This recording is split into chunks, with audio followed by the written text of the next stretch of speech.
For today's video, magluto taog sabaw diri sa Hong Kong. Muni ang mga ingredients.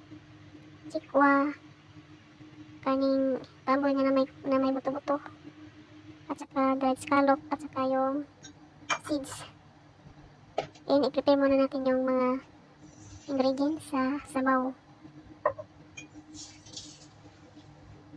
Yung seeds pala, ang pangalan niya is Royal Garden Seeds.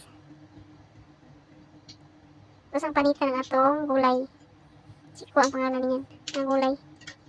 Simple recipe lang ni nga sabaw na itong ginaluto karong adlaw.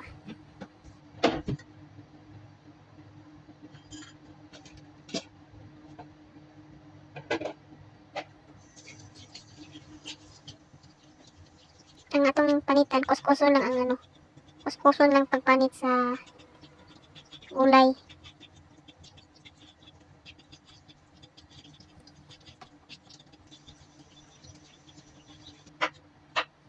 Pag magpanit sa gulay, tanggalon na naman natin yung yung gilid sa gulay at pinikat natin ng half.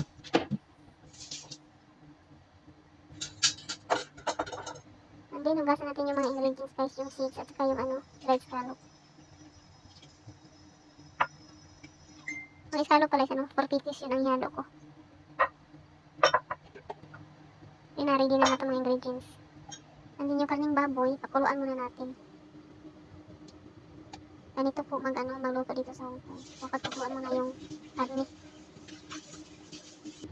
Kumulo na yung pork, igarin natin at saka hugasan yung pork.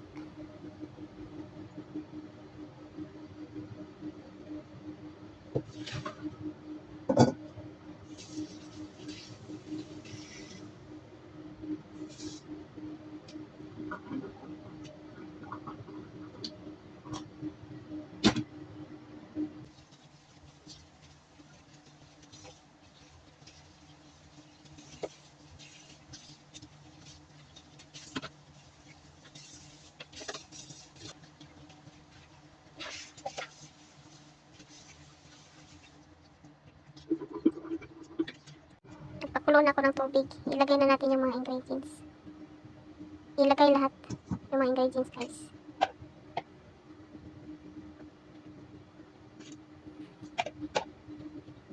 Chikwa.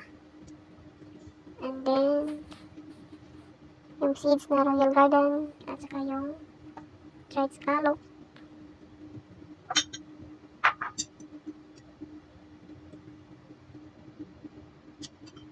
Tintakpan. Kung kumulo na, hinaan yung apoy guys. Yan, kumulo na siya. Hinaan yung apoy.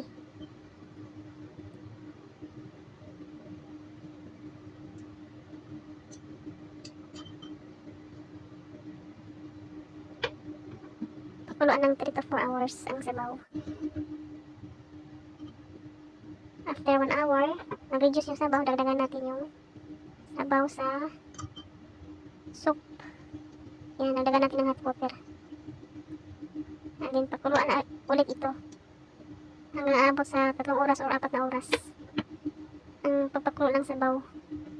Na guys, tapos na natin sabaw. Lagyan natin ng konting asin.